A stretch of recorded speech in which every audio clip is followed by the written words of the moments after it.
English teacher threatened to beat me final part. So after I came back from the bathroom, the whole class went dead silent. Everyone's eyes were on me like I had just come back from the principal's office. The teacher stood there, arms crossed, giving me this death stare. Then in front of the whole class, he announced that I was going to be suspended. I was stunned. I literally said, "Suspended?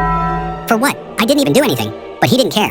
He just doubled down and said, "You were the one whistling in my class." Meanwhile, the actual kid who whistled was sitting 2 seats away, trying not to laugh. It felt like a movie where the main character gets blamed while the villain walks free.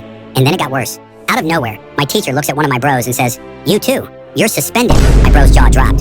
He wasn't even involved, but somehow he got dragged into it.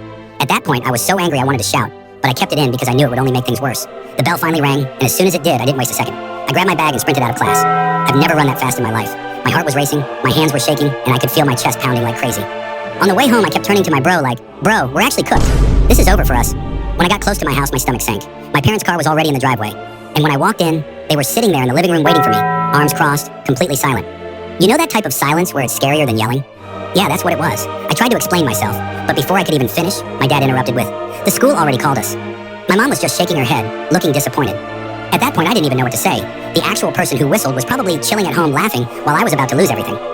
That night was the longest night of my life. I laid in bed thinking about how unfair it all was, replaying the moment in my head 1,000 times. It honestly felt like the whole world was against me for no reason. So yeah, that's how it all went down. Crazy story, right? If you want to hear more wild stuff like this, make sure to like, share, and follow. Get me to 1,000 followers and I'll keep dropping more stories.